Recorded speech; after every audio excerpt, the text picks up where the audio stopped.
एक गांव में शिव भक्त आनंद नाम का एक व्यक्ति रहता था।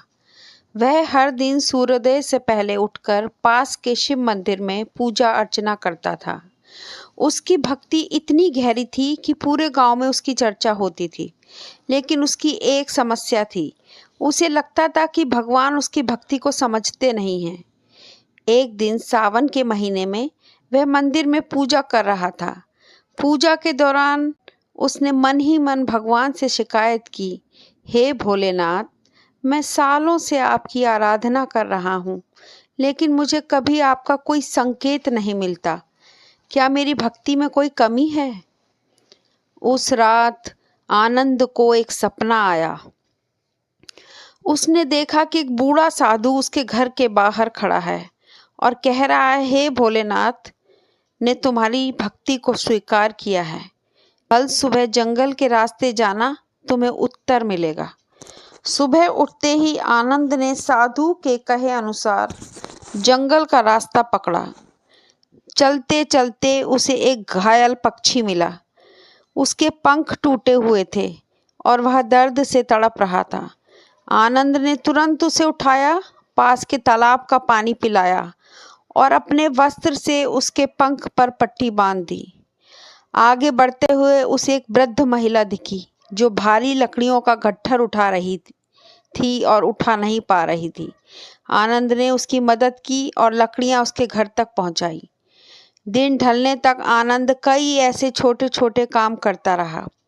शाम को जब वह वापस मंदिर पहुंचा तो शिवलिंग के पास उसे वही बूढ़ा साधु खड़ा दिखा। साधु ने मुस्कुराते हुए कहा, भोलेनाथ ने तुम्हारी भक्ति का उत्तर दे दिया है। हर अच्छे कर्म में वे तुम्हारे साथ थे। याद रखो, भगवान संकेतों में मिलते हैं, सीधे नहीं। आनंद की आंखें भर आईं। उसने समझ लिया कि सच्ची भक्ति सिर्फ पूजा में नहीं बल्कि दूसरों की सेवा और करुणा में भी है। उस दिन से उसकी भक्ति और अधिक गहरी हो गई, क्योंकि उसे पता चल गया था कि भगवान हर जगह है। बोलो ओम नमः शिवाय। हुए उसे एक वृद्ध महिला दिखी जो भारी लकड़ियों का गट्ठर उठा रही थी और उठा नहीं पा रही थी। आनंद ने उसकी मदद की और लकड़ियां उसके घर तक पहुंचाई।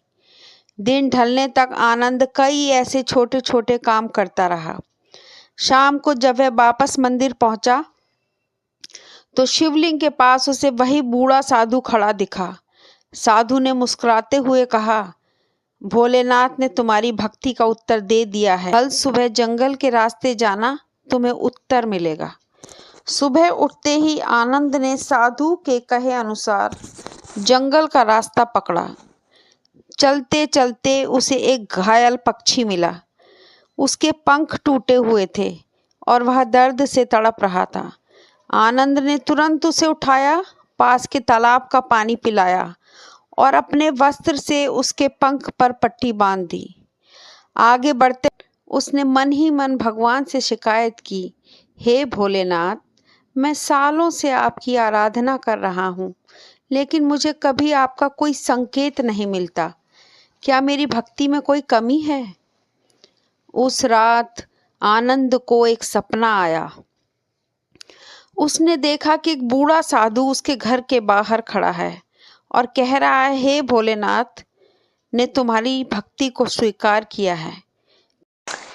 एक गांव में शिव भक्त आनंद नाम का एक व्यक्ति रहता था। वह हर दिन सूर्योदय से पहले उठकर पास के शिव मंदिर में पूजा अर्चना करता था। उसकी भक्ति इतनी गहरी थी कि पूरे गांव में उसकी चर्चा होती थी। लेकिन उसकी एक समस्या थी। उसे लगता था कि भगवान उसकी भक्ति को समझते नहीं हैं। एक दिन सावन के महीने में वह मंदिर में पूजा कर रहा था। पूजा के दौरान हर अच्छे कर्म में वे तुम्हारे साथ थे। याद रखो, भगवान संकेतों में मिलते हैं, सीधे नहीं। आनंद की आंखें भर आईं। उसने समझ लिया कि सच्ची भक्ति सिर्फ पूजा में नहीं बल्कि दूसरों की सेवा और करुणा में भी है। उस दिन से उसकी भक्ति और अधिक गहरी हो गई, क्योंकि उसे पता चल गया था कि भगवान हर जगह है। बोलो ओम नमः शिवाय।